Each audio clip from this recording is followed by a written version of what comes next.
আসছে ত্রয়োদশ জাতীয় সংসদ নির্বাচন। আগামী 12ই ফেব্রুয়ারি নির্বাচনকে ঘিরে ইতিমধ্যে সরকার বেশ কিছু প্রস্তুতি নিয়েছে, সেটি আমরা দেখতে পাচ্ছি। দর্শক, আমরা নির্বাচনের এই ভিডিও পারপাস যে শিরোনামটি করেছি সেটি আসলে কেন, আমরা আপনাদেরকে যদি একটু দেখাই। একটি সংবাদ প্রচারিত হয়েছে, আপনারা হয়তোবা দেখতে পাচ্ছেন। এটি হাসনাত আব্দুল্লাহর একটি মতামত, সেটি আমরা দেখানোর চেষ্টা করছি। তো এখানে যেটি বলা হয়েছে যে প্রশাসন বিএনপির দিকে ঝুঁকে পড়েছে, এমন মন্তব্য করেছে। কেন এমন মন্তব্য, আর প্রশাসন আসলে কি বিএনপির দিকে ঝুঁকে পড়লো কিনা, পাশাপাশি নির্বাচন ঘিরে আসলে কি কি শঙ্কা রয়েছে, সেই সব বিষয়ে কিছু গুরুত্বপূর্ণ তথ্য তুলে ধরার চেষ্টা করব ভিডিও জুড়ে। ভিডিওটি শেষ পর্যন্ত দেখার অনুরোধ জানিয়ে শুরু করছি। আমরা দেখতে পাচ্ছি ত্রয়োদশ জাতীয় সংসদ নির্বাচনকে কেন্দ্র করে এরই মধ্যে মনোনয়ন জমা দেওয়ার তারিখ শেষ হয়েছে এবং বর্তমানে মনোনয়ন যাচাই বাছাই চলছে। সারা দেশেই পর্যায়ক্রমে কার্যক্রম চলছে। আগামী 4 ডিসেম্বর পর্যন্ত এই কার্যক্রম চলমান থাকবে, এমনটি নির্বাচনী তফসিলে আসলে বলা হয়েছিল। আমরা দেখতে পাচ্ছি এরই মধ্যে বেশ কিছু আসনের বিএনপি মনোনীত প্রার্থী যিনি রয়েছেন তার মনোনয়ন বাতিল করা হয়েছে, আবার অপরদিকে জামাত মনোনীত প্রার্থীরও কিন্তু মনোনয়ন পত্র বাতিল করা হয়েছে নানা ত্রুটির কারণে।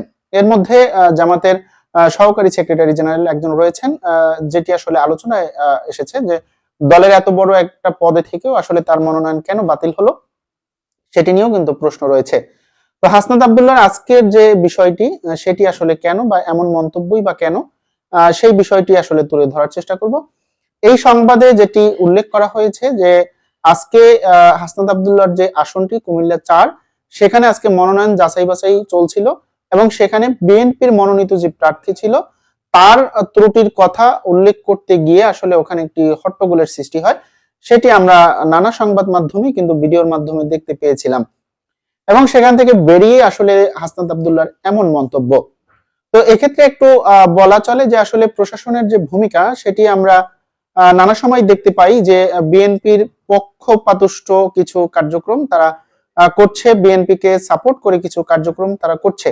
কারণ এটি হওয়ার এরকমটা আসলে কেন বা কি কারণে এমনটি হচ্ছে, সেটিও যদি আমরা লক্ষ্য করি তাহলে দেখতে পাবো যে দীর্ঘ 17 বছর শেখ হাসিনার শাসনামলে প্রশাসন যে দলের বা দলীয় যারা ক্ষমতায় থাকে তাদের প্রতি একটু সেন্টিমেন্ট থাকা বা তাদের প্রতি একটু বিশেষ নজর রাখা, তাদের কথা শোনা, সেটি প্রশাসনের একটা অভ্যাসে পরিণত হয়েছে।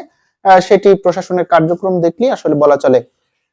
তো সেই জায়গা থেকে আমরা লক্ষ্য করছি যে আগামী ত্রয়োদশ জাতীয় সংসদ নির্বাচন অনুষ্ঠিত হলে বিএনপি সরকার গঠন করতে পারে এমন হাইপার থেকে আসলে প্রশাসন বিএনপির পক্ষে কিছুটা কার্যক্রম পরিচালনা করছে, এমনটি বিভিন্ন জায়গার কর্মকাণ্ডে আসলে পরিচালিত হয়, আমরা পরিলক্ষিত দেখতে পাই। তো এই অবস্থা আসলে নির্বাচন হলে নির্বাচনটা কতটুকু প্রভাব মুক্ত হবে সেটি নিয়ে এখন একটা বড় প্রশ্ন। বারবারই কিন্তু জামাত সহ বেশ কয়েকটি রাজনৈতিক দল তারা এই বিষয়টি উল্লেখ করছে যে নির্বাচনের লেভেল প্লেইং ফিল্ডটা যাতে থাকে এবং নির্বাচনটা যাতে শঙ্কা মুক্ত হয়। তো সে ব্যাপারে বিএনপিও কিন্তু বারবারই বলছেন যে শঙ্কা মুক্ত একটি নির্বাচন তারাও আশা করে, কিন্তু নানা জায়গায় আমরা দেখতে পাই যে তাদের কর্মী সমর্থকরাই আসলে নির্বাচনী পরিবেশটা কিছুটা এখন পর্যন্ত গরম করছে, তবে সেটি শেষ পর্যন্ত হয়তোবা থাকবে না, এটি অনেকে আশা করেন। তো সেটি আসলে দেখার অপেক্ষা।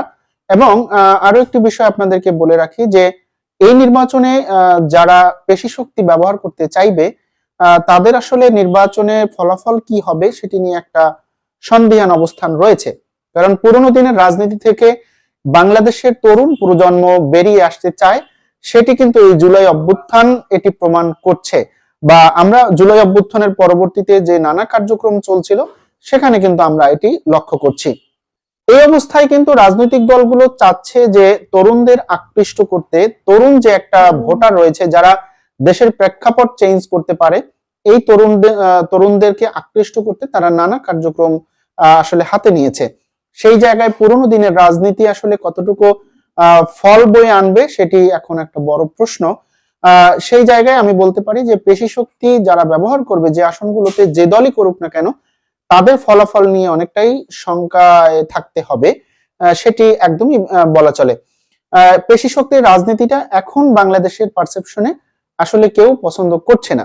এই অবস্থায় যদি কেউ পেশি শক্তি ব্যবহার করতে চায়, তার রাজনীতি কোথায় গিয়ে দাঁড়াবে সেটি সময় বলে দিবে।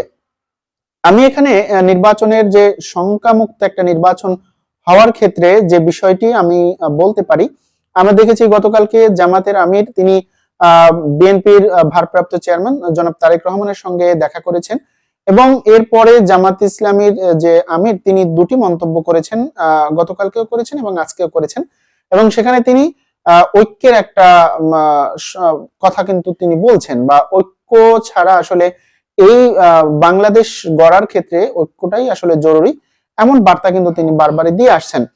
সেই জায়গা থেকে বলা যায় যে আসলে নির্বাচনে যেই সরকার গঠন করুক না কেন, যেই কয়টি দল রাজনৈতিক দল গণঅভ্যুত্থানে পক্ষে ছিল, তারা একত্রিত বা ঐক্যবদ্ধ না থাকলে আসলে নির্বাচনটা হলেও দেশের শান্তি শৃঙ্খলা অথবা দেশে স্থিতিশীলতা বজায় রাখতে সেটি আসলে তেমন একটা কার্যকর ভূমিকা রাখবে না। দর্শক, আজকের ভিডিও এ পর্যন্তই। পরবর্তী ভিডিওতে আবারও দেখা হবে নতুন কোনো বিষয় নিয়ে। ততক্ষণ ভালো থাকবেন, সুস্থ থাকবেন। আল্লাহ হাফেজ।